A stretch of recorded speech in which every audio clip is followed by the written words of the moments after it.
Yes, sir. We are back. Long overdue. Out of the pandemic. Sports for you. John and Mark. Producer Ben Ready on the board. We are back. And we told y'all we ain't going nowhere. We just going to be on a little hiatus, but we are back. And we are back stronger and better. And we are not going to leave y'all again. We are going to be here. Townhouse Media in the building. Represent. So glad to be back with my bros. It's been so long. Mark. Yes, sir. Producer Ben. Yes, sir. We are back, and it feels good to be back with y'all working one time. I know it's been a lot going on in these last 3 months. We want to start off on, this is a series from the last time we did speak. It was at the beginning of the pandemic, and there's been a lot going on. And to those who lost loved ones through the pandemic and those who have been dealing with it, we want to send our love, prayers out to y'all. And those frontliners, first responders who listening, thank y'all for everything you do. You're welcome. Because y'all, like my man Mark, he's out here working every day. And keep doing what you're doing. You are appreciated. And I'm so glad to be back with these geniuses on my right. The great Mark in the house. Yes, sir. What up? What up? And on the board, the architect, the founder, the originator of Townhouse Media, the one and only Mr. Ben Ready on the board. So glad that the man, the maestro. Peoples. He's in the building. I've been waiting. He's been waiting, and he's been sending me stuff. We have been waiting to get back to y'all, man. It's been so much going on. Obviously, no sports in the last 3 months, but now it seems like we're getting back there. We're going to talk a lot about what's been going on without sports during the pandemic, how sports are going to be returning from the pandemic. But we got to talk about what's the seriousness that's going on in our country with all the police brutality to our brothers and sisters in the country. Rest in peace, George Floyd, Breonna Taylor, Ahmaud Arbery, Rayshard Brooks, Robert Fuller. All those who have lost through selfish, racist violence, your families, we pray for your strength, and we pray that you do get justice. And that translates what we've been doing with sports. And hopefully this podcast, we will be talking a lot of sports as the sports continue to slowly get back into the fold of things within the next month or so. That it can be a reliever to you. This could be a safe space for y'all to feel with everything going on in the world, that y'all can just feel relaxed listening to us. Agree on some of our takes, disagree on our takes, whatever. As Sports for You continues to go into the development stages, let's get into it. Obviously, with the unfortunate murder of George Floyd, our country has shockingly united. We've seen protests in every state, and it's not just black citizens out there. We've seen whites, we've seen Asians, we've seen Latinos, we've seen them come together. But that's just a start. The question is, where do we go from here? What is the next step? As far as that goes, it'll have to be either the defunding or disbanding of the police. Right. The whole police force, and then rebuilding back up, man. When I was younger, I remember you knowing the cops' names cops by their names. Right. You know what I'm saying? They just come and give cards out. That don't happen no more. There's no more community things where the cops is involved. It seems like it's a separation now. I'm completely with the disbanding of the police department and building back up the way where it actually benefits and serves everyone instead of just certain people. Right. And we know the whole saying. We're not gonna do the whole bad apple, rotten apple, blah blah blah.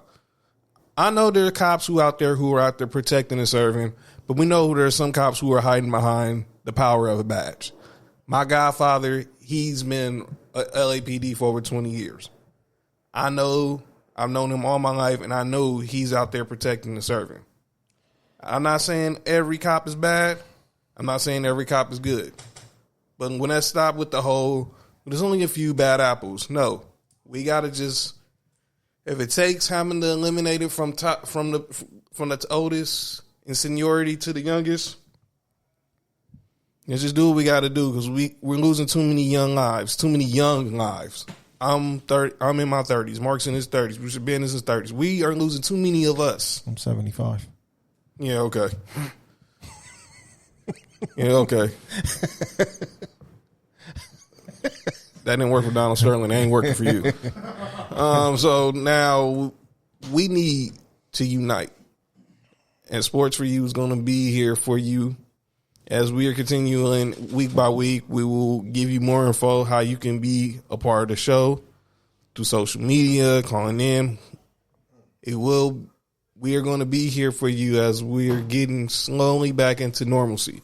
It's going to take some time, but we'll be here. But trust me, week by week, while you're here, just make sure you download and listen. Let's get into how the sports have played an impact on everything that's going on. Particularly, let's start in the NBA.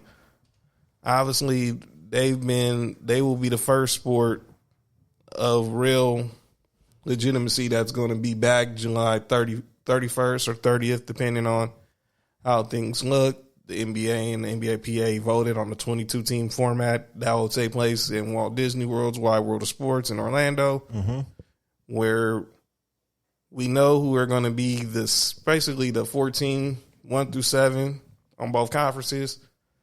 The 8th seed is to be determined right now. In the East, it's Orlando. In the West, it's Memphis. Now, if there's a 4.5 game trail between the 9th seed and the 8th seed, then there'll be a play-in tournament. There will be 13 teams from the West going into the bubble, only 9 from the East. That just shows you how garbage the East is.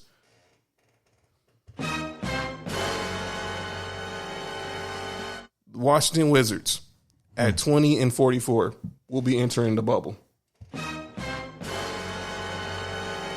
Meanwhile, on the West, we got Portland, we got New Orleans, we got the Sacramento Kings, the Spurs, and the Phoenix Suns. Shout out to Devin Booker. Boy's nice.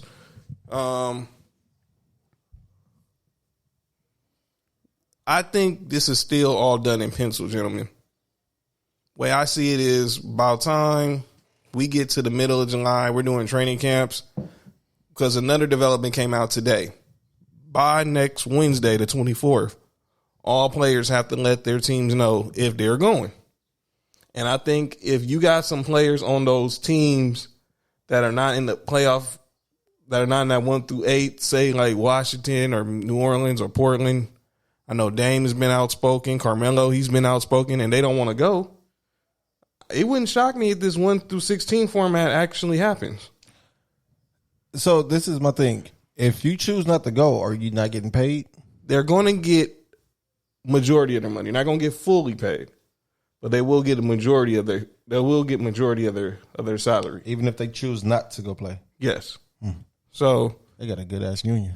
Yeah. Shout out to Michelle Roberts, Chris Paul, president, LeBron, the vice president, Jaylen Brown, by the way, who drove 15 hours from Boston to his hometown Atlanta to be part of to organize a peaceful protest the weekend after George Floyd's murder. And that's also, who else? Pau Gasol, the Spaniard. Shout out to him. He's the executive vice president. I wish I could not go to work and get most of my check. It feels good. It's a good thing. Garrett Temple, who's plays for the Brooklyn Nets, he's also one of the VPs. Carmelo's one of the VP. And then there's Kyrie Irving.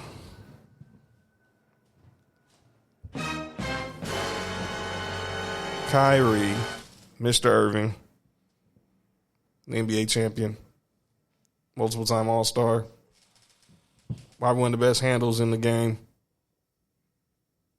But the dude's a weirdo. I'm sorry. And I know everyone's trying to say don't use the whole Earth is flat thing against him. Nah, it shows me a lot where you think if you think the Earth is flat. Kyrie Irving. It shows me a lot where your mind is if you went to Duke. But anyway, go ahead. Well, that explains why he thinks the Earth is flat. He went to Duke. If he went to that other school in Carolina, he would think that the Earth was round. I mean, North Carolina, Tar Heels, and yes, it's still Tar Heel Nation with me and Mark. Y'all better recognize. So if y'all getting mad at Duke slander, if y'all get mad at the Duke slander, hey. Producer Ben was kind of mad at the Duke slander right now. So SC, baby. SC, USC.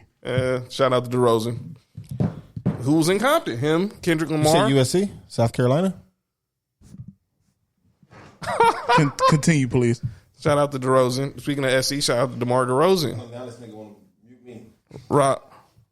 Russell Westbrook, Kendrick Lamar. They did an organized peaceful protest over in the city of Compton near the town.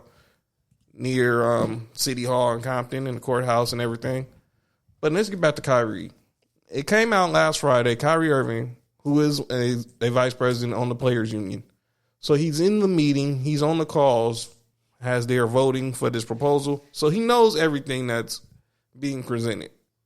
I don't want to hear that, he didn't know. No, he knew it's a 22-team format. He knew what the training camp was. And by the way, I add, he's not even playing. He's hurt. Right. So, which goes back to the point I was going to make when you get done. So, to Kyrie coming out saying, last week he was focused on how much food and booze he can have. How much food and booze he can have in the bubble. Now Friday comes, he's organizing an 80 player call with him, Donovan Mitchell, Russell Westbrook, Dwight Howard, yada, yada, yada, some of the big names in the game. And the suggestion is, let's not play. Let's focus on the injustice that's been going on and the pandemic. Well, I get the pandemic part. We're not going to poo-poo the pandemic. People have lost their lives. People are still losing their lives. People are still suffering from this pandemic, from this virus. But to say that let's just shut it down just because you want to fight for social justice, you're not playing. You can go fight. I think he can fight justice and still play basketball. That's my check. We've seen Jim Brown do it. We've seen Kareem do it. We've seen Muhammad Ali do it. Bill Russell. Like, we've seen it. And now it's even better for them because they have a microphone in their face every fucking day. As long as you, pause. As long as you playing basketball, you have the platform to speak, to do what you have to do. If you're not playing basketball, nobody's going to talk to y'all. Producer Big, chime in, please. I think they're trying. He's trying to organize and show strength in numbers of like, look, we can come together and show them that let's not play and show them how strong we are together. I mean, what else? What else he trying to do? It's like it's just the same as the kneeling like Kaepernick was doing. All right, what if he did the 80 thing? What if he just took all the NBA All-Stars out? All the black NBA All-Stars. Are y'all still cool with watching basketball if all them ain't playing? I'm gonna watch it anyway. I'm desperate to watch it at these sports. I watched that Tiger, Peyton Manning, Phil Mickelson golf thing, and I don't even watch golf. No, I mean, I like I said, I still watch it, but I also feel like Kyrie's an opportunist. Like, you think so? Yeah, I think if nothing changes, and let's say the season don't finish this year, if nothing changes as far as social reform and injustice and all that, if the league started in October, he'll be playing. And my thing is with him. You knew the proposal. Like I said, you're on the executive committee. You're not a guy who's not on the call. And you're a superstar in the league. You're one of the top 15 to 15 players in basketball. Right. Your teammate is the second, or some might argue, the best player in basketball in Kevin Durant. Right. So you're not out of the loop. Now, everyone's going to say this is Kyrie, LeBron part 3 versus LeBron part 3. He couldn't get him in Cleveland. So he forced his way out. Now he's in ball. He tried it oversee him in Boston. He had to go get KD, and they go to Brooklyn. And now, because he can't go, he's now basically overseeing because LeBron wants to play. LeBron is out there using his platform saying, okay, we can still do this. We can still play. We're going to be on a big stage, and we can still raise awareness. Which LeBron been doing. Which brings me what I didn't understand what was that Antonio Davis. Did y'all hear the Antonio Davis interview over the weekend? So Antonio Davis, all-time Indiana Pacer, he was a former president of the Players Union. He came on ESPN Radio Sunday, and he said he wanted to hear more from LeBron on where he stands. And I'm listening like, where have you been the last 4 years? 4. Like 5, 6. Let's go back to when Trayvon Martin got killed. He organized the whole hoodie thing. He openly admitted that he endorsed Hillary Clinton for president. He stood next to her at a rally for her at the DNC. He's helping, trying to get voters to register. He's not telling people how to vote, but he's trying to get more people of color invested in voting. So I don't understand what he was trying to say. Oh, LeBron needs to speak out more. LeBron has been plainly, period. He called the president a bum. If that don't tell me where you stand, I don't know what will. But the focus back on Kyrie, like you said, I think he is being opportunistic. And Kendrick Perkins brought this. Like, you gonna come out and tell people, I give up everything for social reform. Time out, dude. And these are the words of Kendrick Perkins. Don't say you'll give it up. Give it up. Just give it up. Maya Moore. Superstar. Man, drop a bomb for Maya Moore. Yes, please, drop 2. Matter of fact, drop 2. Yeah, she's the shit, man. That's a real one right there. Yes. Shout out to Maya Moore. We salute you. UConn, one of the greatest UConn players. Might be, top 5 UConn? Probably so. Superstar, Minnesota Lynx, WNBA champion, probably the best player in the WNBA. She gets put her career on hold 2 straight seasons in her prime. She went to do work as a missionary. But this one is the one. Last year, she took off her entire season, and the Lynx are one of the best teams in the WNBA. She helped get an innocent man who has been serving 25 years for a crime he didn't commit out of jail. I feel like when Kyrie said, "I'm willing to give everything up," that's like one of the people on Facebook like, "I'm gonna unfriend you." Basically, like, no, you're not. You just want me to fight for you. So if you really want to give everything up, just give it up. And it brings up to my man Ed Davis, another former Tar Heel. He was on the call. He told Hoopsite, it's easy for him and Dwight to say that when they got all their money. But a guy like Ed Davis, who's a role player, he don't have that luxury. There's some other players who don't have that luxury where they say they can give up everything. I do think Avery Bradley's sincere. I think so too. And he hasn't even gotten paid yet. I think so too.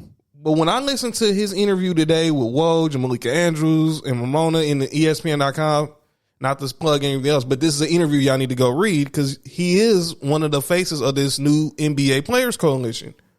He wants more opportunities, producer Ben, to get more black coaches, more black GMs, more black top decision makers, more.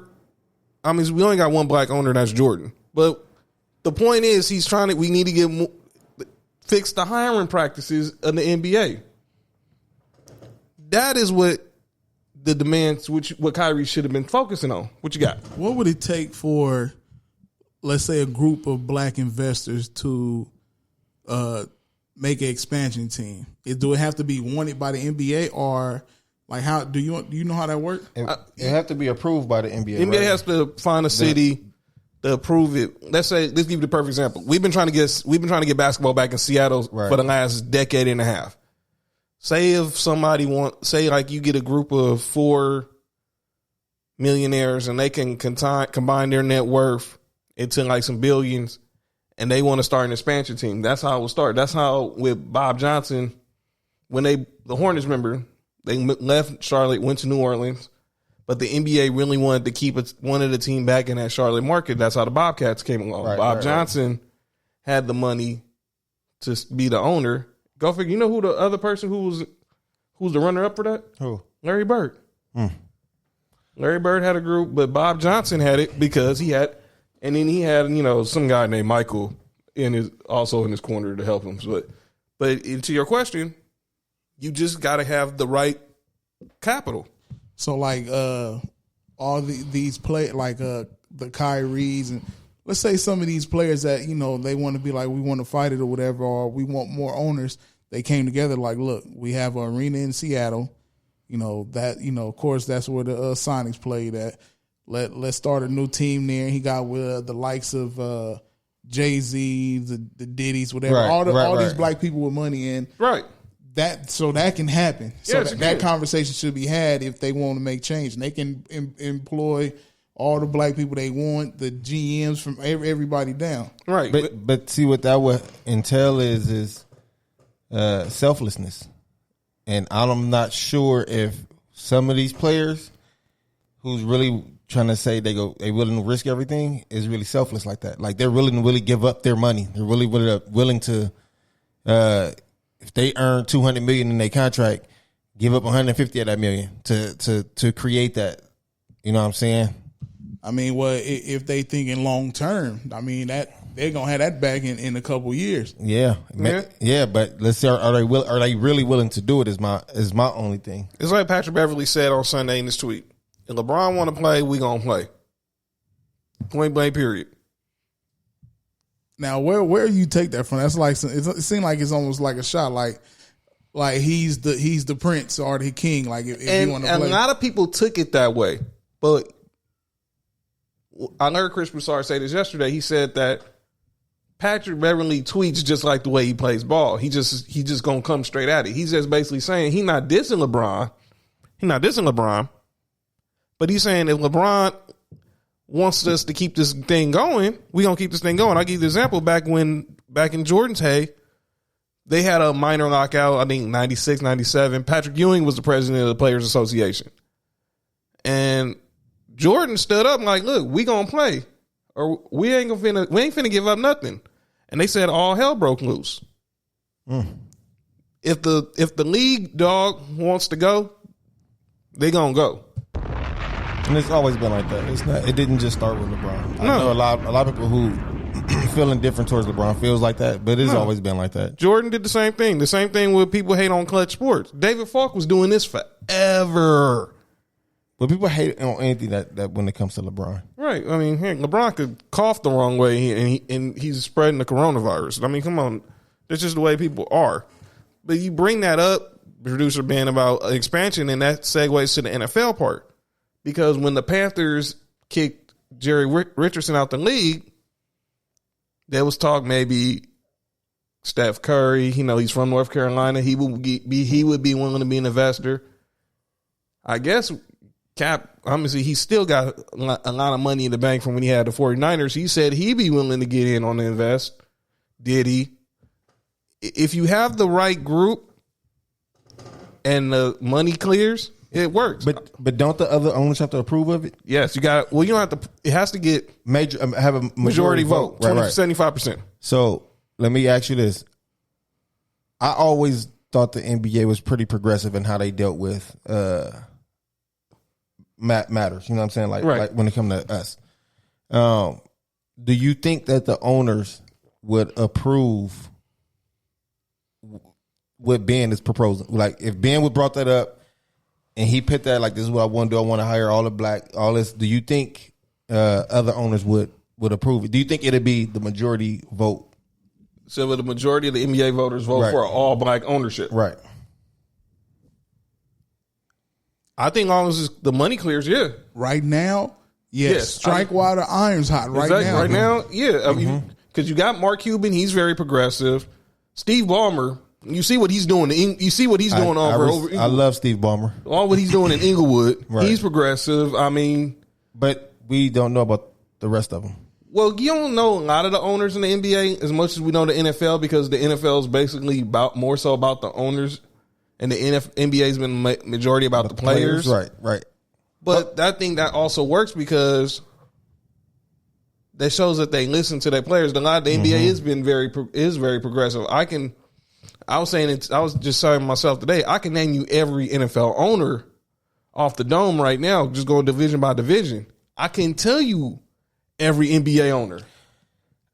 I can tell you the main ones. I can tell you Mark Cuban. I can tell you Jeannie Buss. I can tell you Steve Ballmer. I obviously can tell you Jordan. I can tell you Dolan. Maloofs. But Dolan trash. Yeah, he's garbage. But I also feel like because I feel like Dolan is part of the good old boys. If you know what I'm saying. Yeah, and that's not getting that dude. That dude, dummy. But, right. but my thing is secretly, because a lot of people didn't know Donald Sterling was how he was until it came out. But the thing was, so do you think that there's other NBA owners that might feel that way, might not want that? If the voices are loud with the players, they'll approve it. Because I think if I went back and watched that Blackball documentary with the Clippers, you can tell they really regretted playing that game after the Sterling tape came out. I do. I think the NBA is way more progressive than NFL. 10 times. And that's why I fuck with the NBA way more than I fuck with the NFL. What you got, Ben? If there's any time to handle it, right now is a time, because every sport, every company, it's like, hey, it's black people. Well, majority, not every black. It's like it's black people time.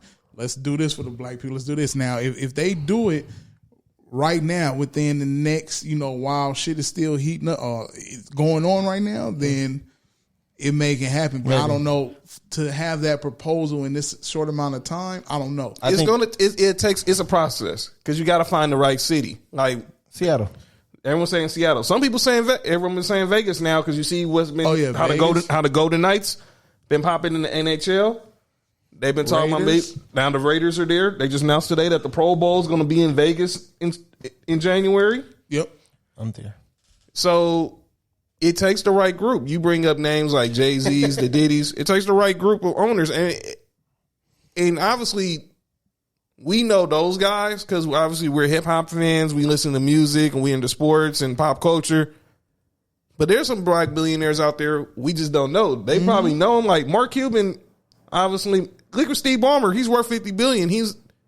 Was the king of Silicon Valley. I mean, I know he knows some black billionaires. So I think it's probably on the connection front too. Say if it's someone that Steve Ballmer knew, they'll come highly recommended. But yeah, they gotta. If this is gonna happen, they gotta get it. Someone has to be willing to step out. And right now, we haven't heard anybody saying they're willing to step out and start an all minority ownership. But it's possible. That's a good question, though, B. Yeah, I mean, and they have to put the culture before profits, right?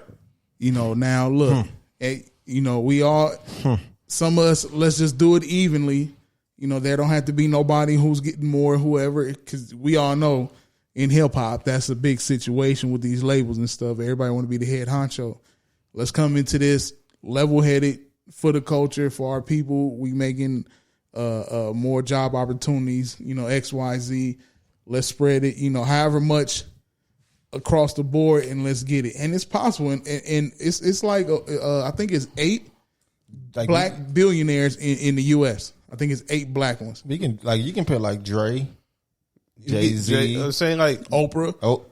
Oprah was one. I don't think she's for black people. Oh well, we'll get into that. She might try to hire Harvey Weinstein. I go that Harpo. This show's been brought to you by Pepsi. As far as I know, as far as I think, yeah, Oprah, obviously, you throw Dre, you throw Jay-Z. There probably would be some, because I know Oprah was interested in trying to buy, when the Clippers went up for sale, she did have interest in getting a group with Harvey Weinstein. Leave that man out. Probably Donald Trump too. Yeah, those are the only time you really hear those references. That'll probably be the last time you hear those references for the evening, ladies and gentlemen. I'm trying to think. The guy from Oracle, Larry Ellison, who's the founder of Oracle, where the Warriors used to play. I mean, he's worth like $30 billion or something. But I think I'm gonna be honest with you. If that can happen, I would be a Seattle fan. It don't matter who on their team. They can be the worst team in the league. I'm a Seattle fan. Yeah. I'll be a fan as long as they ain't playing the Lakers. I mean, I support them. I mean, bring back Gary Payton. You bring Sean Kemp. He's too old to play. Well, we'll bring him back. But you gotta have him. If this happens, you gotta bring back. You also have to embrace what the Seattle Sonics meant to that city. No, I agree with that. You bring back some of the staples of the Sonics. You bring GP. You bring Sean Kemp. You bring Hersey Hawkins, Michael Cage. You bring Def Let Shrimp. I don't think nobody thinks of Michael Cage though. But I get what you're saying though. I'm just naming guys. I'm just bring back Benoit Benjamin. I'm just trying. I'm just saying they're the first guys. Xavier McDaniel and shit. Just like Xavier McDaniel did play for the Sonics. Xavier McDaniel did play for the Sonics. You know what I'm saying? He want to hit Jordan. Sam Perkins. You know what I'm saying? Hey, North Carolina. So you got traded. He traded him for Sedell 3. But nah, that right there is a dope. That'd be a dope proposition, B. I mean, You heard it here first. I got $25 on it. You ready? You heard it here first. You heard it here first. You Sports said for 25? you. I got 25 on it. You ready? Producer Ben ready. Let's go, G. So 25. if any of y'all black billionaires want to get involved, Let's hit go. up my man Ben Ready. He's the mastermind. He started this. Hey. He was the first person that mentioned it. So don't go on any other podcasts or any other shows because we will call you out if you go up there stealing our idea. Hey, but before y'all go, can I get into the fantasy world right quick? Now, imagine, please. Imagine this happen. Let's say it happened in the next couple of years. You know, when is LeBron contract over? Next year. Well, he's on a 4-year deal. He got a 5th-year option, so he probably 2 more years, right? Because it's the second year. Let's say he finished out the 5-year joint. Yeah. Now here comes this team. Now he goes there. He wants to be owner. Player/owner. Is that possible? Can you? Well, Bill Russell did. Bill Russell was the first player coach. I mean, Jordan did it in Washington. He was the exec. Remember, he was the president. Yeah. You're right. And remember, he But was actually owner, though. But now people forget Jordan. The reason Jordan went to the Wizards because he was going to buy the Wizards. Yeah, that's what I thought. That's why he went over there. He was going to buy the Wizards from the Leonsis family. They was going to sell it to him, and then so that's why he became president of the operations and took Kwame Brown with the first pick. He brought them sweet ass cool grade 11s out. Yeah. Salute to Jordan for that. By the way, Jordan Brand, y'all playing. They coming out this year. No, they not. Y'all playing. They bringing out some nasty Jason Tatum, ass. you wrong. Jason Tatum, you wrong for that. They bringing out some trash ass 11s this year. Jason Tatum, you wrong for that. What'd he do? He went and trolled everybody by posting that he got a player exclusive cool grades because he's Jordan Brand athlete. I'm like, come on, Jay. I can post mine too. What are you talking about? You're wrong for that. I can post my Space Jams, the original. And you wrong for that. All y'all wrong, man, because y'all name every J I don't have. That's why. Well, I think I might do a Thursday for Throwback Thursdays. Post my cool grades. Yeah. So I'll post my Raging Bull Falls. Yeah. So okay. So but yeah, I think that's how Jordan got started. You like your point. If LeBron, because he really does want to be an owner. Yeah, I think obviously if he had his preference, he would want to own the Cavs. He want to own the Cavs. Dan Gilbert, another one of them good old boys. Yeah. LeBron was like, "Yeah, you want to hold? You gonna have that dude hold a rally in my arena, huh?" And then another good old boy. That team, his team that he owns, signs Bronny. Come on, man. I mean, hey, by the way, DeJuan Wagner's son is like a baller. No, dude. he got game. He be killing. Did he play against LeBron's son? Yeah, he's in the class of 2023. He's the number 1 player. Yeah, he killed. I think it was LeBron's son team. Yeah. He go to Camden in New Jersey. I think Bronny wasn't guarding him, but he killed whoever was guarding him. He killed him. That's possible, Ben. I think that's dope, man. Like that's a great proposition, and I honestly think that whoever's in position to get Bronny, LeBron is going to have something to do with that organization. Absolutely. Mm-hmm. So say like you said, LeBron, he's probably got because he's already the first $1 billion athlete, right? So you get him in there, and then he gets the right group. Obviously, he got his connections with Chase. Obviously, Uninterrupted's connected there. Maverick Carter has his connections and this and that. LeBron might be the first dude to go right from the court to the booth, to the owner's booth, to the owner's box within the months of retirement. So you heard it here first. LeBron James will be the next Player owner, and the first player/owner in NBA history. When Bronny gets drafted in 2023. So the NFL.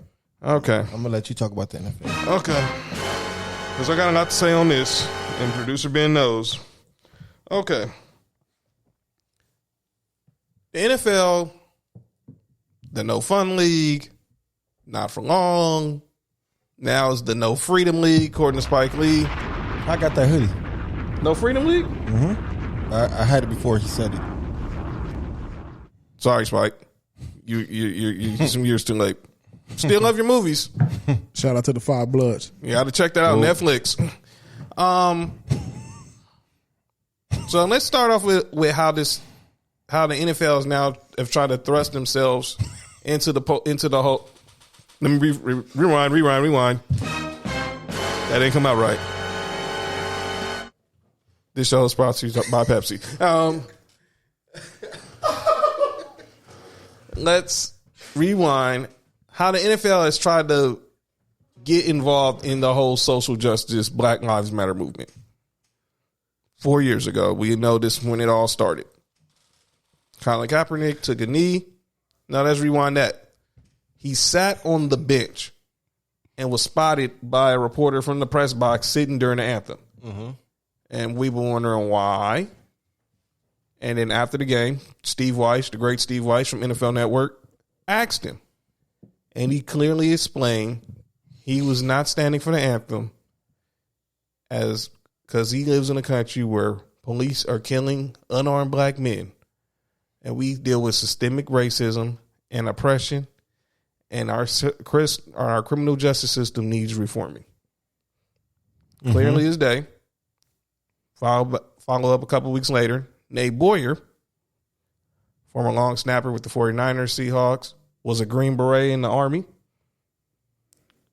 was a teammate of Kaepernick's and told him, Sid, I respect what you're doing, your message, but I want to offer you a better way to get it across. Instead of just sitting for the anthem, take a knee. Mm. The knee symbolizes homage to those who we lost in battle. Mm. And we've lost a lot of brothers and a lot of sisters in battle with this situation with police brutality and the whole criminal justice thing.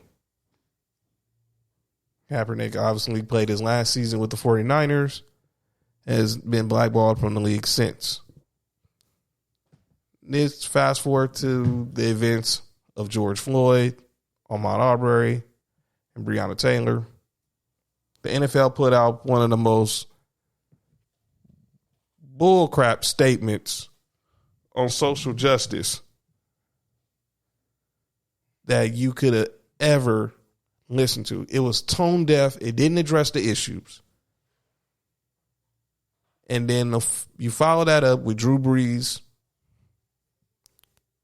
being even more tone deaf, saying he doesn't respect anyone who kneels during the flag because his grandfathers fought in World War II. My grandfather fought in World War II. Come on, man. You totally missed the point. And I'm a Drew Brees fan. The dude's a first ballot Hall of Famer. He's going to move. This is probably going to be his last year. He's going to move into the booth on Sunday Night Football. He really didn't get the message. And you had Michael Thomas and his new teammate Emmanuel Sanders and Malcolm Jenkins. Malcolm Jenkins just basically told him, shut the F up. Basically told him, shut the F up. And then he enters this apology on IG. Then he does a video on IG apologizing. Then he goes to work saying that he's going to do better. He's on a Zoom call with his teammates. Shaq is on the call. telling them, do not let this break you up. He apologized. He had to check the president, which I think was the only real sincere thing he did was tell the president. Let me announce the great Nick Freeze is in the building. What up, Freeze? Hit the button. Your button right there. The one that's lit up. No, down. Yeah. There you go. What up? What up? Good to join it. Good, glad to have you join in on this conversation. Oh, yeah, most definitely. You already know. All right, we're talking about the NFL, and now the name Kaepernick comes back in. Mm-hmm. The situation is now this. Does he deserve a job? Does he want a job? Should they give him a job? So let's just really focus on how in the last week, the NFL, it seemed like they took a total 180 after the players come out with this Black Lives Matter video featuring some of the biggest names from Patrick Mahomes. You should just stop there. That's the reason why the NFL said something, is because Patrick Mahomes. And let me piggyback on what Mark said. Patrick Mahomes is the Super Bowl MVP. He's now the face of the NFL. He's gonna be probably the first $200 million quarterback. And he was like, you know what? I'm black. Yes, I'm black, and I have a black father and a white mother, but I'm a black man. Mm. And you get the likes of him, Deshaun Watson, Michael Thomas, Odell Beckham, Jarvis Landry, Jamal Adams. Mm-hmm. They get into this conversation. They get in on this video, and they call out the NFL. And the NFL has always been a reactionary league. So what happens 24 hours later? Roger Goodell does a video responding to all the players' demands. Some bullshit. PR. Some bullshit. Typical PR. It's PR 101. And the question is, where do we go from here with the NFL? Now, I know the NFL, we already know we've heard nothing from this will be clear. We have heard from two owners. Mm-hmm. We're not gonna say all the owners. Amy Adams Strug, the owner of the Titans, she's came out, she supports. Mm-hmm. And I don't know if y'all seen the video with the Ravens with Steve Bisciotti. He had Mark Ingram and RG3 and Lamar Jackson and Willie Snead, Justin Tucker. It was a powerful video. Uh-huh. But we haven't heard from Mr. Jones. You're not. You ain't heard from Mr. Kraft, Baldo. Good old boy club. You're not going to hear from them. You ain't heard from Mr. Snyder. Nah, you're not going to hear from none of them. Good old boy club is what you're speaking on. Most definitely. Jerry Jones, he's the smartest thing he could actually do right now is not talk. Good point. Because, no matter what anybody says, they're getting dissected so bad. Like how we just said about Roger Goodell, it could be something good, but people be like, it's all PR people. It's not really genuine, especially with the past comments that Jerry Jones has had. And the thing is why people don't buy Goodell, because, you work for them. Now, it's a trip. We know every commissioner in sports works for the owners. Right. We know Adam Silver works for the NBA owners. Rob Manfred, who we are going to kill at the end of this show. Rob Manfred is going to get. All right, we can get there. Yeah, we're gonna get to Mr. Manfred in the MLB. Oh my God, we're gonna get to them because boy, yeah, y'all really messing me. Y'all really got my okay. Let's stick to football. Let's stick to football. Okay. How you feel about him is how I feel about the NFL. But go ahead. Yeah, what I'm saying is with this right now,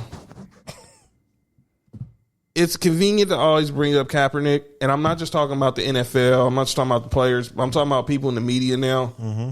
Yes, this story has been 4 years old now, and the question is now: does he? Well, he always deserved a chance. He's a quarterback who led a team to 2 NFC championships and a Super Bowl appearance. Most definitely. He's made $100 million. He signed a $100 million contract. Yep. Got 37 guaranteed. Mm-hmm. So he's not a scrub. He was a second-round pick.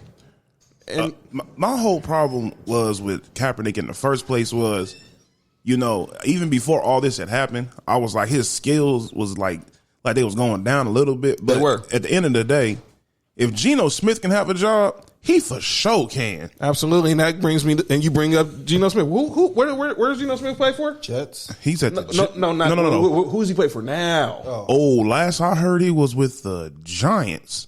Now he's with the Seattle Seahawks.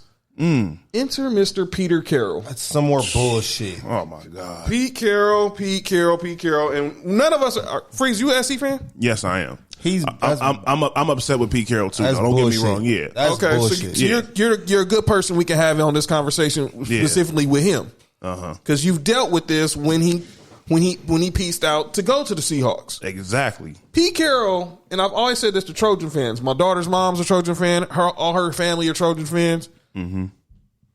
He's a rah-rah old dude. He goes in the hood, gets the kids, blah blah blah. Mm-hmm. But sometimes he be letting the slip show a little bit. Like, come on, dude, you were the one who brought this dude in. So don't tell me you didn't sign him because you was afraid that he'd be a starter. But you have two starters in the same QB room.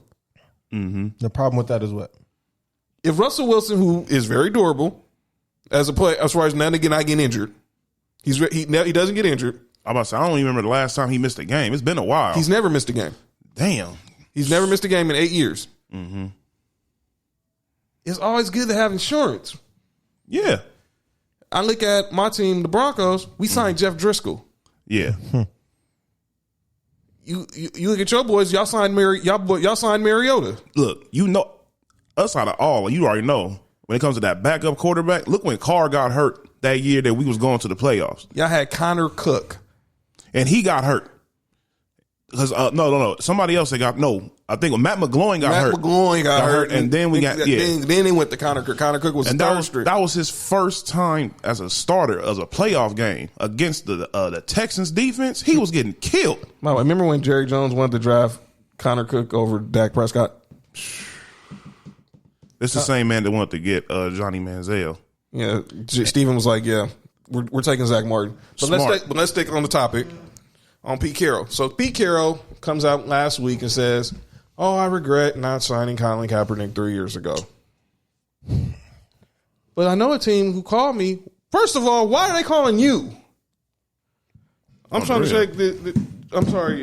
Jim Harbaugh wasn't available.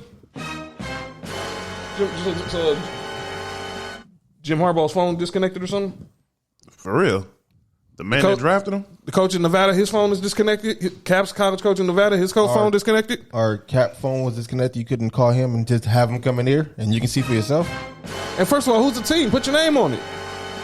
Man, Pete Carroll's full of shit. Pete Carroll, and this is why I was telling this because I told my daughter's mom this when this was happening. I was like, when word started trickling out, and I didn't know you at the time, I would have told you this too. When word started trickling out that he was looking at NFL coaches, and he started hearing, okay, the sanctions coming, I'm like, he's out. I knew he was out. I was like, he going up there to Seattle. They offering him to be president of football. Oh, he's gone. Mm-hmm. And the people didn't want to believe him. I was like, no, he's not going to leave USC hanging dry. I was like, yeah, okay, the fire's coming. I mean, even that, when I just look back when Mark Sanchez announced that he was going pro, Pete Carroll threw a fucking temper tantrum. He really did. He was like, you know what I'm saying? Like my nigga, like that's this man's decision, man. Like, you know what I'm saying? If he's not good enough, let him find out for himself. He wasn't, but he's a grown man. He was good enough for like 3 years. He got the Jets to 2 AFC championship appearances. He didn't do that. The defense did. He had a couple of good games, but he had a couple good throws. But the point is on Pete. That was it. But the point is on Pete. And okay, fuck the Jets. On Pete. See, I don't know why'd you brought that up because you just wanted to just the Jets. That's all that was, man. No, fuck the Jets. See what I'm saying? There you go. See what I'm saying? Got that nigga started. See, but let's get back on Pete. And I told people just this in the season. And I told people this when he was in the season. All right, go ahead. When Mark gets on y'all gotta forgive Mark. He's a Bills fan. Yeah, and he really and anything AFC East that is not Buffalo, he despises.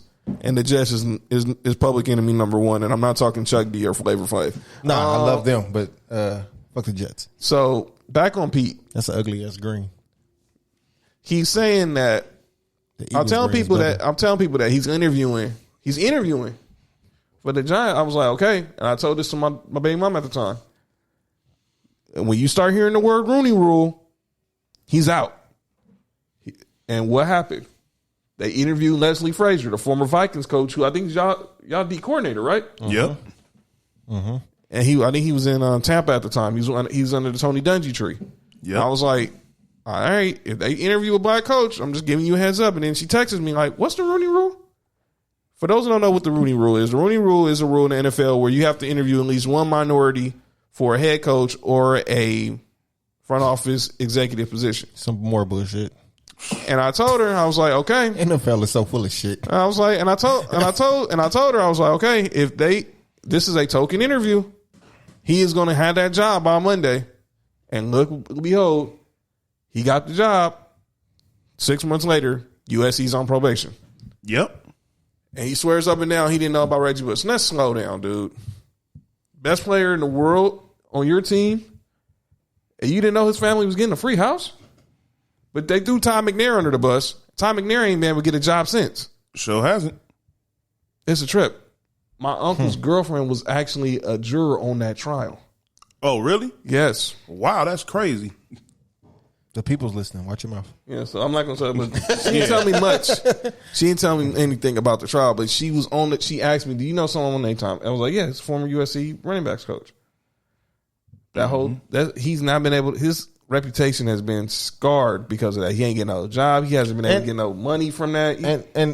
And I feel like even that's fucked up with Pete Carroll did, but I feel like USC they was trying to deny it and cover it up way too much instead of just owning it. I think that's why the NCAA went so hard on USC. And another thing was Mike Garrett went in there and just basically gave the finger to the NCAA. Yeah, that's what I'm saying. Yeah, that added way more fuel to the fire. Because if you look at when we do it, when SEC teams do it, we'll be like, all right, we'll self discipline. So yeah. And, take away 5 scholarships. Yeah, we did it. And NCAA, all right, cool, that's no problem. But when you like be arrogant towards the NCAA, okay, cool. No, we want to go to trial. We want to do this. Cool, let's go. We go.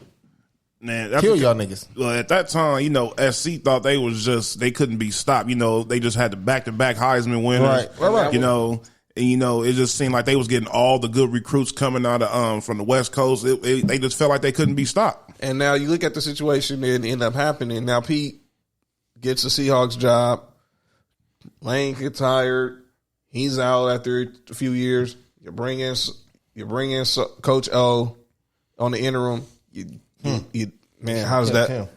Man, you get Sark, you hire Sark over Coach O. We all saw how that ended. That was a horrible decision off the rip. I knew it was a bad one. So now Sark's gone. You keep Clay Helton on. Meanwhile, Coach O's going on to win the national title at LSU. But I digress. But back on Pete Carroll. So now he always does this where he's a great coach. He knows how to rally the troops. But man, he is horrible at PR, dude. I mean, are you tone deaf? I think he always exudes his privilege. He really does, because it's like how do you not know that that's going to come off bad? Oh well, yeah, I regret us not signing because I didn't think he was too good to be a backup.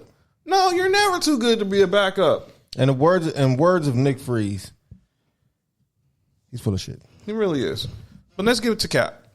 Let's get into, because obviously everyone's found a way to just say his name every day. They saying his name more than Destiny's Child. Man. It's like, man. The NFL not. And that's what we're going to get to. And that's what we'll get to. A lot of people are wondering why hasn't the NFL said, now, to Roger Goodell's credit, he did mention his name last night on that SportsCenter special. I got proof. I got the tape. When it was asking about him, I haven't seen the whole thing, but the clip was him not listening to his players, and he admitted he should have listened to Colin Kaepernick. He said my name, Colin Kaepernick, Eric Reed, Kenny Stills, and Malcolm Jenkins. That's a trip because Malcolm Jenkins is on the Players Coalition, so you didn't listen to him. Kenny Stills and Eric Reed, they've aligned with themselves with Kaepernick, but he didn't at least say the dude's name, and obviously you could tell Roger Goodell is a lawyer by trade, so he's very careful with the words. And I've had this conversation with other people. They wondering like, why doesn't he say his name? And I have to explain to people that's settlement, and we don't know because the NFL's not going to say what happened in the settlement. And Cap's not going to say anything what happened in the settlement or I had no problem with the settlement personally. Get your money. I always took the NDA personal, fellas, because if this was about the fight, you might not be able to save Colin Kaepernick's career. If it took a year or two of litigation, you might not be able to save your career, but you at least save the next dude who wants to stand up for something. And even if you lose the case, all the NFL's dirty laundry is out there. Most definitely. And that was the part that hurt me with the NDA. I had no problem with him getting a settlement. Yeah, I don't mind that. The money part, the NDA always bothered me because y'all needed to let them know. You needed to let them. This is how we expose to systemic racism. We gotta let them see the way we're all locked in because of the pandemic, and everyone saw what happened to George Floyd. That is what we need to see with the collusion case with Colin Kaepernick and Eric Reed versus the NFL. As producer Ben is coming back into the building, we're gonna get his thoughts on the whole Kaepernick situation as well. But here's my thing on him, on Cap.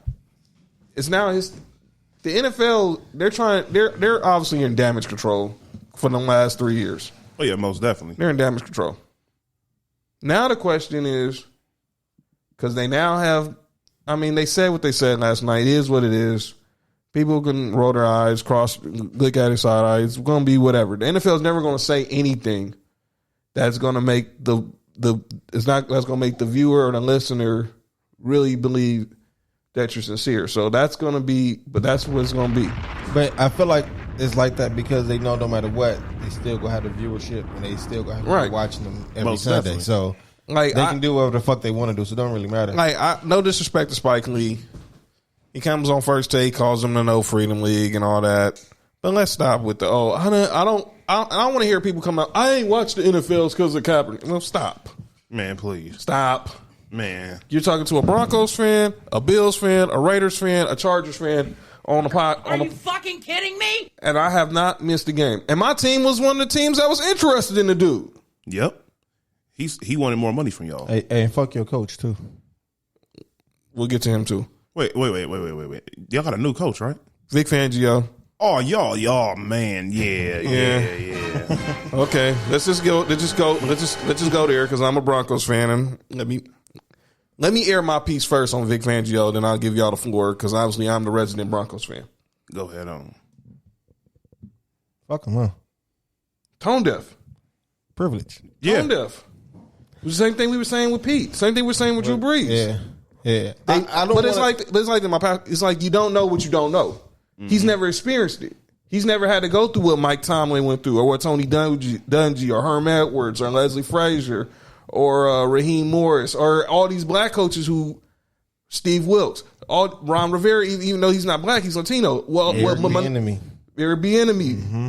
By the way, he's up for the College Football Hall of Fame, and they got that Hall of Fame is cuckoo. Shout out to Champ, by the way, he's nominated. My nigga Georgia, what you talking about? That's right, but it was Broncos. No, I'm saying, but let's get back to but to Vic Fangio's point. He don't know what he don't know because he's never had to experience it. He's looking at tunnel vision because he's looking at the field, the locker room, but you got to also look. You're a 63-year-old man who got his first coaching job. You got your first coaching job in your 60s. For real. In your 60s, where everyone's trying to find the next Sean McVay, trying to find the next innovative coach. How do you not see that there's not a racism problem in the NFL? You only have 2 black coaches on your staff, and they're quality control guys. Wake up, wake up, America! Wake up, teams. Well, it's I know what you said when you said you don't know, but I feel like in this day and time, if you don't know, you choosing not to know. I 100% agree. Most definitely. It's very easy. It's very easy to just everybody have smartphones in their hand. We don't always have to be dumb. Right. You can Google some of the stuff that's going on. You can see that there's racism. You don't actually have to be black to know that there's racism, going on. But when you privilege and you know you're privileged and it's benefiting you, why would you change it? Most definitely. Most definitely. I don't expect none of these people to really understand in the first place. So that's why when people, they get so outraged over here, I'm like, I don't get it because I don't expect him to understand anyways. I don't either. Like at all. I don't like you said, he's 63 years old. White man, he don't understand what we got to go through on a daily basis. And I think all 60-year-old white people are racist. But anyway, go ahead. I don't think they're all racist, but they most definitely grew up in a very racist time. Okay. They grew up in a racist Yeah. and that starts in the home. Yeah, most definitely. Because you're not born racist. That's what's wrong with the NFL. All them old owners, most of these dudes is like in their 70s and 80s, and when they was growing up, it was racist as hell. Just the good old boys. What? Just the good old boys. It's the same thing, like linking it back to the NBA. We know how some of these NBA owners feel, but we don't know how a lot of these owners feel because they're not saying nothing. Right. And so I'm not one of the people that's going to say, all because you're not saying nothing means you choosing a side. But it's loud. Yeah, your silence is really loud right now. It's loud. It's really loud. And as a Laker fan, I'm hurting. I ain't hearing from Jeannie Buss. You're one of the only female owners in the NBA. Her dad for sure would have said something. You better believe it. Most definitely, he would have said something. I know. Magic. I was talking about this the other day. I'm gonna give him the benefit of the doubt, but he definitely was in business with Donald Sterling too. He was. Yeah. So, but I'm giving Buss rest in peace. Rest in peace. I'm gonna give him the benefit of the doubt, but I know he was in business with Donald Sterling. I'm not saying he did or didn't know. Sterling had his property out here. It's impossible. It was because it was Donald Sterling who Dr. West got property from in order so he can buy the phone. I saw that on the Sterling Files, on the podcast, the Sterling Files. They talk about that. Right, but the only thing I'm saying is I'm not saying Buss didn't know Sterling's ways. Let's just call a spade a spade. You know what I'm saying? But it's a possibility. We all grew up here. Mm-hmm. We all grew up here. Mm-hmm. We've all been. I'm assuming we all have been to sports arena at least once in our lifetime. I played up there a couple times too. I mean, let's be real. We've all lived here our lives. Mm-hmm. Who didn't know anything about Donald Sterling? Exactly. Elgin Baylor was telling people that for years, and nobody believed him. Everybody knew. Yeah. Baron Davis was saying it too. Sure was. While he was playing, he was. They turned a blind eye. Yep. I listened on Sports Talk Radio. They said we knew. We didn't say nothing because the Clippers were just so irrelevant. Nobody just. And that was the reason why. And then they couldn't keep no talent. And now you look at it when they got Blake, Lob City comes around. They're at the point where they're becoming. They get Doc. They get Doc from the come from Boston. Mm-hmm. And you think, okay, now they're finna turn it around. And then those Stiviano tapes happen, and we're like, here we go, same old Clippers. I think that's why the Clippers gonna be cursed. Same old Clippers. Because of Sterling? Because of Donald Sterling. I believe it. They're gonna be cursed. And I think Ballmer's doing the best job he can to try to break that curse. Absolutely. I think they're gonna be cursed until they move. Yeah, I agree. As long as they in the Staples Center, they may be cursed. As long as they're in LA, I think they're gonna be cursed. I think they're gonna have to if it's Seattle, they move to. I think they're gonna be cursed. Man, they going right over to Inglewood. It's already in cement. That's cool, but I think they're gonna be cursed no matter what. But let's get back on the Kaepernick side. Mm-hmm. Fuck the NFL. I think I'm still gonna watch football. I ain't gonna lie. I'm not gonna deny. I mean, I don't like the way they are. Y'all gotta show. I mean, it's time to put up or shut up. I mean, y'all can say this. Y'all can give the $250 million over the next 10 years. That's all sound good. Mm-hmm. But it's time to put boots on the ground and get down there and start grinding and get to work. If y'all really want change, if y'all really about this change, get with these players who are going in these cities, who are going in the hood, yep, who are going on Capitol Hill, who are going to these officials. Shout out to Chris Long. Chris Long, the only real white boy I've seen that's done it. Chris Long, Josh McCown. Mm-hmm. There's been a couple. I'm not gonna say them all, but there's been a couple. Josh McCown, Chris Long. Baker Mayfield. You said you down. Let's see. JJ Watt. You said you down. Let's see. But we gotta stop holding Roger Goodell accountable. Well, he's guilty because he works for the owners. He's guilty by association. Mm-hmm. He's only going to do so much. I think part of him wants to get Cap back in because he knows the PR is better that way. I think he do now. But I think, like you said, it's 80-20, Mark. I guarantee you, there's 80% of owners who are still blinded by it, who still are putting their blinders on intentionally. They're not listening to the 20. Like the Rooney Rule was named after the Steelers owner because they felt that we need to get more color in these positions of prestige. Mike Tomlin was a token interview. It sure was. He was the defensive coordinator, first year defensive coordinator with the Vikings. And the Steelers, who the rule is named after, they was like, man, we haven't interviewed a minority yet. Who can we interview? We need a good one. We don't just need to just go ahead and just toss.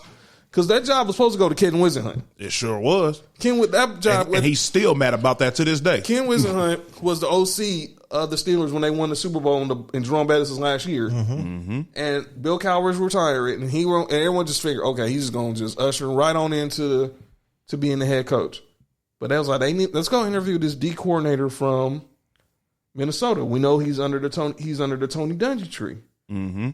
And Mike Tomlin came in there and he stole the show. He basically pulled the Jennifer Hudson and Dreamgirls and like, you know what? That guy gonna be our head coach. And he's been the longest tenured, outside Belichick, the longest tenured coach in the NFL now. Yep, most definitely. Shout out to Tomlin. I fuck with him. He's a real dude. 13 years, got 2 Super Bowl appearances, 1 Super Bowl title. And y'all can say, oh yeah, he had Bill Cowher's players. I don't care. The dude won. By the way, to me, that was the greatest Super Bowl I've ever seen. Steelers and the Cardinals. Oh yeah, that was off the chain.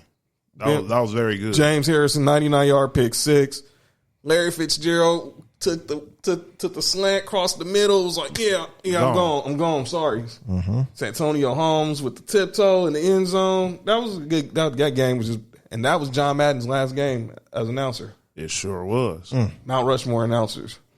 Most definitely. But now the question on Cap is now, I personally would like to hear from him. I don't care. I mean, for me, I think now is the perfect time to see you got these dudes in the corner. They up against the ropes. You got him with them punches to the chest. Now it's time to deliver the knockout blow. Because either way, he's still gonna come out good if he says I want to come back, or I'm just gonna stay being an activist. He can't look. He's in a win-win.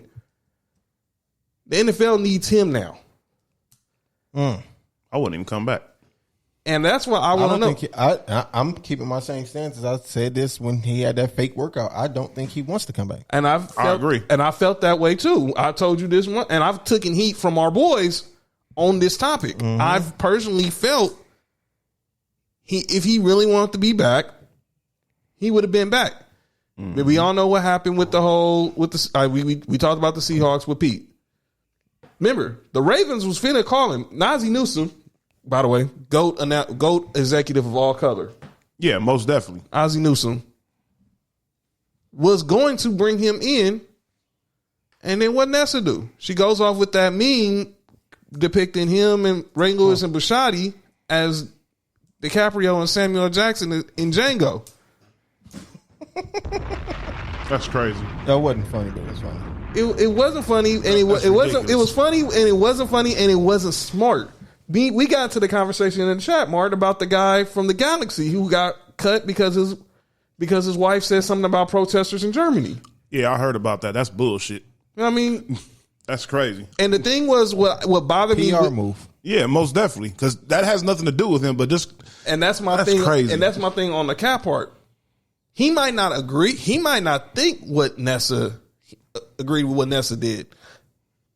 But if he came out and defunct it because he's at the top right now of this particular moment in time, it kills her credibility because she's nationally syndicated on Hot 97.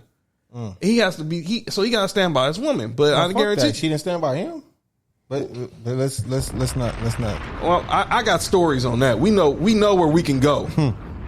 We know where we can go there.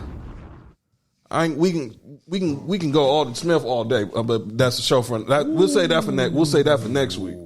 That was cold. We can go Alden Smith all day, but I can let that go. But with him, this is time to talk. Just say, I mean, people been trying to get him on the interview for the last 3 years. I mean, Twitter is cool. You could tweet this, you could tweet that, but his last real interview he did He did a sit down with USA Today back in February. You know, that's when he was starting his publishing company. But he don't talk. And the number one rule of a quarterback is you gotta be able to talk. Yep. If he ain't talking, I just take it like this. He don't want to play. So if he wants to play, let him make that decision. But people going on First Take and Undisputed and all these shows saying this and saying that. Nick Wright saying, well, I talk to him, you know, he works out every day. Nah, okay, that's cool. You talk to him, he say he works out every day. Okay, why didn't you have him on your show saying that? It's time. We gotta stop enabling him. He's made some mistakes. As good as he's done, as much awareness he's done, much money he came out of his own pocket, he's had some missteps. I didn't agree with the Sox depicting cops as pigs, and then showed when you was gonna have to sit down with the San Francisco PD. Mm-hmm. You can't dilute your message, and don't. As much as we've been talking about police brutality this evening, we can't antagonize the dudes that we want to try to get, that we need to try to clean out in order to get the progress. We can't. I didn't agree with him wearing the Castro shirt in Miami. That's tone deaf. You don't know where you at. Yeah, that was crazy. I mean, you don't know where you at. You know how many people live there? That is the number one community for Cuban defectors. So he would never. I don't think he would be welcome in Miami. No. But the one thing that bothered me the most was he openly admitted he didn't vote. Now, I'm not the most political person. This ain't gonna be a political show. But I believe in voting. I told people this in my church the year of 2016. I'm not political, but get y'all butts out there and vote. Do not come out me crying about what happens in 2016. In November, if y'all ain't exercised y'all right, then you got nothing to complain about. And for him to openly admit that he didn't vote, I thought was very disrespectful. I took it offended. I was personally offended by it. I think it was tone deaf. And it was. I mean, I feel like even if you didn't vote, you didn't have to come out and keep that to yourself. Come out and say it. That wasn't smart at all. Right. I didn't agree with that. I remember Stephen A. Smith was talking about that, and he caught a lot of heat behind that. Yeah, I mean, and Stephen A. has caught a lot of heat for his point is like this. He's got Kaepernick's back. He was with Jay-Z and Rock Nation when they was planning that whole workout in Atlanta. He's corresponding with Kaepernick and his team, and he took a lot of heat because he went back at Kaepernick because he's like, look, I got your back.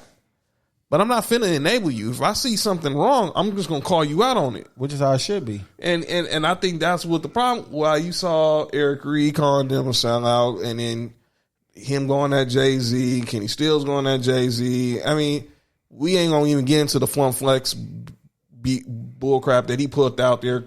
I still don't know what Funk Flex is. I don't got 20. First of all, I don't care about Funk Flex. Like, that dude is crazy. I don't got 28 minutes to listen to you rant, dude. I felt like once he started taking shots at Tupac, like a couple years ago, when he was crying, I was over him at that point. Yeah, I'm like, you didn't say nothing of this when Pac was alive. I don't want to hear it now. You really didn't, dude. Stop. I don't want to hear it now at all. So let's be real.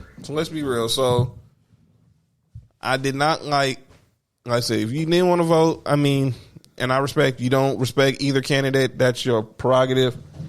That's your preference. But don't come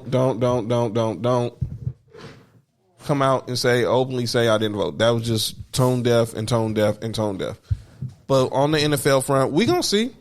We'll see what happens next. We'll see how sincere they are. We'll see how real they are about change in the community. Time will tell. We got another 3 months until the season start. We got 2 months until preseason. We got a month until training camp. Because this message is not going to be going silent anytime soon. As much as players have off time, they're going to find ways to bring this up. And it's going to start probably at the Hall of Fame game, which is Cowboys Steelers. Go figure, right? Wow. That's crazy. Jerry can go try his hardest to try to avoid this issue. He ain't going to be able to run from this. Nah. You backed yourself in the corner now. You're going to have to face this head on. Yeah, most definitely. And then that gets me to the MLB. There we go.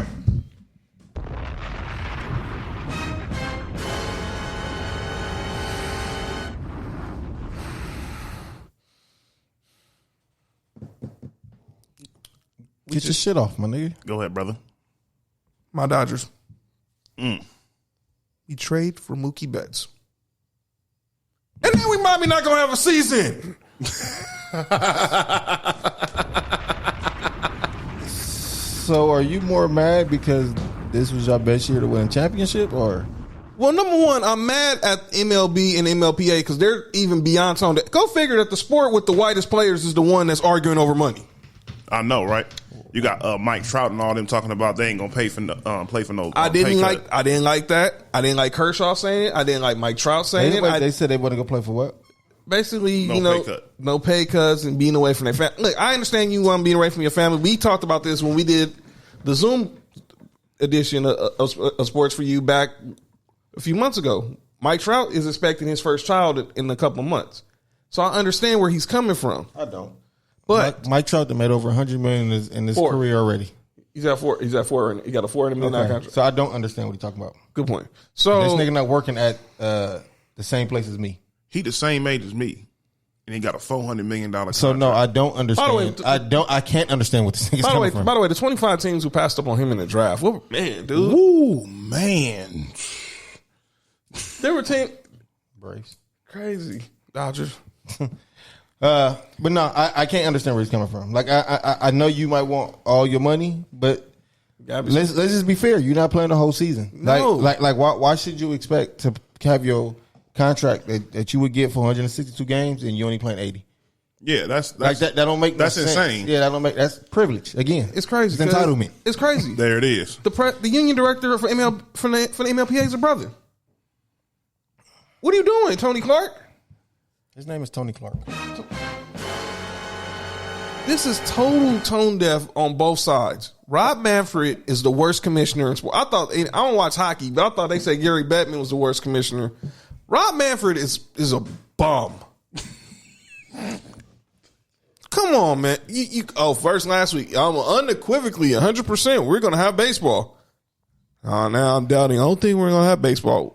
No, the owners told you we're not probably going to have baseball. You just come out there flying off doing stuff because you want Sports Center. No, dude. What are you doing? And stop negotiating in public. There's 40 million people who are not working right now, and y'all arguing over pennies on the dollar.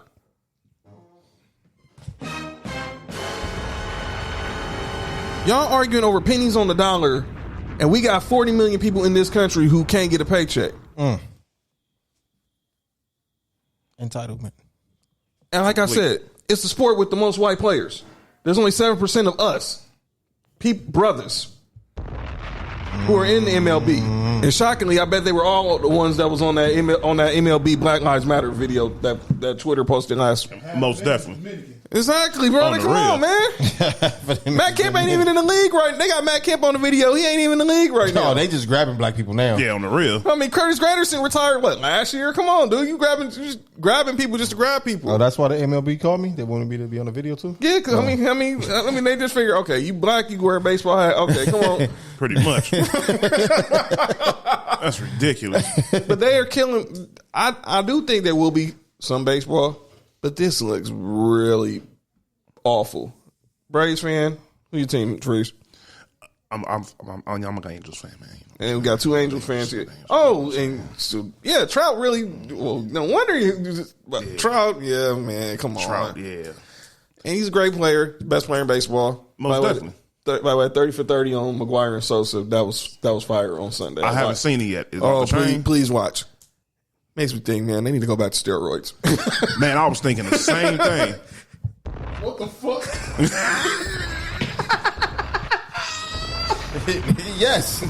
Yes. And I he just told tell somebody it- that the other day. I was like, man, baseball was the most exciting when I was younger during the steroid era. I mean, come on, man. And they need to promote steroids. Yeah, for real. Steroids saved that sport. They did. Sammy They don't Sosa- never want to talk about that though. No, they don't. Because baseball was at a low at that point. Man, it was horrible. And here comes McGuire and Sosa, and they hitting homers from here all the way to the Lake Erie, dude. Yeah, for real. That shit's crazy. Barry Bonds. I tell people, me and Mark had this discussion one time we was out. People don't know about Barry Bonds when he was with the Pirates. That was a Hall of Fame career right there. Barry Bonds never tested positive. Well, technically, Sosa never tested. He said, But Sosa admitted it though. so No, he hasn't. Oh, he haven't admitted it? McGuire admitted it. But Canseco snitched too, though. Yeah, that's what I'm saying. A lot of this is on Canseco because he just threw everybody's name up in there, and everybody's, if he said it, you pretty much was the one that did it. A-Rod admitted it eventually. I mean, after he just basically tried to tear down MLB, he just like, I just had to wave my hands. That dude has had a total one revelation for his whole career ever since he got out of baseball, though. Yeah, seriously. I guess dating J-Lo, Mina Gage or J-Lo does that, I guess. But on the baseball front, I do think there will be games, but these players got to stop. These players and these owners got to stop negotiating the public. We haven't. When the NFL and the NFLPA they did theirs, they wasn't airing out no dirty laundry. No. NBA wasn't airing out no dirty laundry. You don't get nowhere with that. No, just go ahead and play. But this has always been the case with baseball. That's always been the case with baseball. Just go ahead and we don't want this and we want that. We want this. We want that. No, just get the deal done. We want to see some games. This was the best time for the Dodgers to try to win it. Man, we got Mookie Betts. Yeah, for real. With all that time up over there adding him. For like a ham, we got Mookie Betts for like a ham sandwich. I'm about to say for crumbs. Really? Verdugos and Maeda and some stuff. We basically got Mookie Betts for that's like Pau Gasol for Kwame Brown, man. Yeah. That's probably the most one-sided trade since then. That's Pau Gasol for Kwame Brown. We got Mookie Betts. So y'all not listening? Dodger fans, I know you're hurt feeling my pain right now. Are you fucking kidding me? We got Mookie Betts for a bunch of crumbs, dude. Seriously, like Wonder Bread crumbs, wheat bread crumbs, and y'all gonna really do this, MLB? Rob Manfred, you are a bum. You are the worst commissioner I've ever seen. You and Buck Singhley, my God, get this done. Yeah. Get this done. I want to see Mookie Betts in a Dodgers uniform. I'm trying to go buy the number 550 jersey. You will next year. For John's sake, get it done. Get it done. Get it done. I want to. Don't do this. I finally just got the Dodgers on DirecTV. Oh. No, I went 7 years without seeing a full Dodger season unless they played on Channel 5. I missed Vince Scully's entire last season except for his last Dodger game because that was on Channel 5. Get it done. I got Sportsnet LA now. Come on. What are y'all doing? Johnny, I don't care about you. They really don't because I'm black. On the real. I'm the 7%. We're the 7%. Heck, if all of us we be entire infield, we'd be a freaking starting infield for any team right now because they ain't got no. What position you playing? Big catcher? Third base. First base. Oh, there goes. Well, I got to find another place. I guess I have to go short, man. I have to go shortstop now. I'll be afraid. Now I'm be. Yo.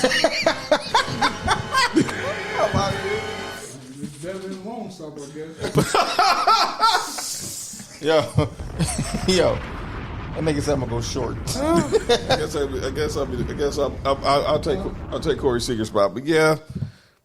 But this was good to be back with my fellas, man. Felt good, man. We're coming back real soon. We're gonna be back again next week. We're gonna have stay tuned on more information on when the next podcast will. How you can follow us social media wise. Yeah, we're gonna do all that this week coming up. Stay tuned because it's getting big. It's gonna be a great day. It's gonna be good to be back, Mark. Good to be back with you, producer, back on the show. Be back on the show with my boy Mark. Well, producer Bing. Thanks, Bing. Nick Freeze, appreciate you, brother, man. Hey, you already know. Anytime you step in, Nick, man. Come on now. Love, man. I'll be here next time. You know That's right. Next week we're gonna get more into this NBA stuff. And look, man, stay safe out there. Coronavirus. Wash your hands for 20 seconds. With the police, please be careful. Police, we want to live too. We want to get home to our families. We want to enjoy our lives as well. Remember that. All right, y'all. Good looking. Peace. All right.